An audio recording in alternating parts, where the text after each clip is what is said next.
எல்லாருக்கும் வணக்கம். எப்படி இருக்கீங்க? இன்றைக்கி நம்ம கொண்டக்கடலை குழம்பு எப்படி வைக்கிறதுன்னு பார்க்க போகிறோம். அதுக்கு என்னென்ன பொருட்கள் தேவைன்னு சொல்கிறேன், நோட் பண்ணிக்கிறீங்களா? நம்ம வீட்லேயே மசாலா அரைச்சி வைக்க போகிறோம். நான் இந்த கொண்டக்கடலையை முந்தின நாள் நைட்டே ஊற போட்டுட்டேன். அதை மறுநாள் அவிச்சிட்டு அதில் வந்து நான் அவிக்கும் போதே கொஞ்சம் உப்பும் பெருங்காய கட்டியும் போட்டு அவிச்சு எடுத்துட்டேன். ஏன்னா கேஸ் ப்ராப்ளம்லாம் வந்துடக்கூடாது இல்லையா, அதனால். நீங்கள் அவிக்கும் போது தண்ணி இருக்கும் இல்லையா, கொண்டக்கடலை அவிச்சு தண்ணி, அதையும் வச்சுக்கிறோங்க. அதை கீழே ஊற்றிடாதீங்க. நான் இங்கே தேங்காய் கொஞ்சம் கீறி வச்சுருக்கேன். நீங்கள் திருவண்ண தேங்காய் வச்சுருந்தீங்கன்னா 3 டேபிள் ஸ்பூனுக்கு திருவண்ண தேங்காய் எடுத்துக்கோங்க.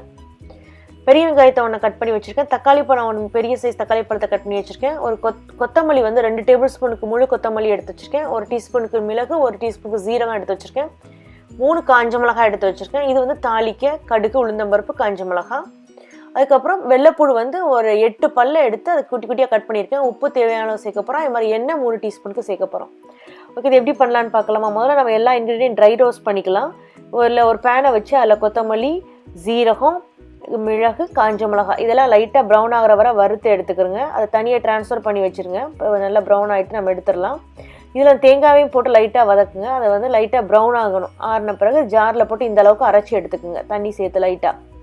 அப்புறம் நீங்கள் என்ன பேனில் குக் பண்ண போகிறீங்களோ பேனை அடுப்பில் வச்சு எண்ணெய் ஊற்றிட்டு கடுகு, உளுந்தம் பருப்பு, காஞ்ச மிளகாயை போட்டுட்டு அதில் நீங்கள் வந்து வெட்டி வச்சுருக்க வெள்ளைப்பூடையும் வெங்காயம் இருக்கு இல்லையா, அதையும் போட்டு நல்லா வதக்குங்க. வெங்காயம் நல்லா ஒரு கண்ணாடி மாதிரி வரணும் நமக்கு. அது வந்ததுக்கப்புறம் தக்காளி பழத்தை போட்டு உப்பையும் சேர்த்துருங்க. ஏன்னா தக்காளி பழம் சீக்கிரம் மசிஞ்சிரும் இல்லையா, அதனால தான். இப்போ தக்காளி பழம் நல்லா மசிஞ்சதுக்கப்புறம் நம்ம அரைச்சி வச்சுருக்க மசாலாவை இதில் சேர்த்துடலாம். இப்போ நல்லா மசிஞ்சிட்டு இப்போ நம்ம அரைச்சி வச்சுருக்க மசாலாவை சேர்த்துடலாம். இந்த ஜாரில் கொஞ்சோண்டு மசாலா இருக்குது, அதில் நான் தண்ணி சேர்த்து அதையும் நல்லா அதில் ஊற்றிடுறேன். கலக்கிட்டு ஊற்றியாச்சு. இதை கொஞ்சம் நல்லா மிக்ஸ் பண்ணி விட்டுட்டு நம்ம அவிச்சு வச்சுருக்கேன் அந்த கொண்டக்கடலையும் அந்த தண்ணியையும் சேர்த்துருங்க. ஏன்னா கொண்டக்கடலை நம்ம ஏற்கனவே தண்ணி சேர்த்துருக்கோம். அதனால நீங்கள் குழம்புல உப்பு சேர்க்கும் பொழுது அந்த கொண்டக்கடலை ஏற்கனவே நம்ம உப்பு சேர்த்துருக்கனால இந்த குழம்புல எதுவும் உப்பு சேர்க்கும் போது பார்த்து சேருங்க. உப்பு கூடிடக்கூடாது. குறைச்சிருந்தாங்களும் கவலை இல்லை, நம்ம பின்னாடி கூட சேர்த்துக்கலாம். அந்த கொண்டக்கடலையை சேர்த்து ஒரு 1/2 கப்புக்கு தண்ணி ஊற்றி மூடி போட்டு கொதிக்க விட்டுட்டிங்க அப்படின்னா 5 நிமிஷத்தில் நமக்கு குழம்பு ரெடி ஆயிரும். இந்த குழம்பு நீங்கள் வந்து இட்லி, தோசை, ஆப்பம், இடியாப்பம் கூடலாம் வச்சு சாப்பிட்லாம். ஒயிட் ரைஸ் வச்சு அதில் ஏதாவது ஒரு காய்கறி கூட்டோ இல்லைன்னா அப்பளத்தையோ நீங்கள் பொரிச்சு வச்சு சாப்பிட்டிங்கன்னா ரொம்ப நல்லாயிருக்கும்.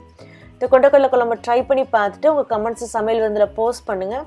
நம்ம இதில் பெருங்காயம், வெள்ளைப்பூடெலாம் சேர்த்துருக்கனால கேஸ் ப்ராப்ளம்லாம் வர்றதுக்கு சான்சஸே இல்லை. நம்ம இன்னொரு வீடியோவில் சந்திக்கலாம்.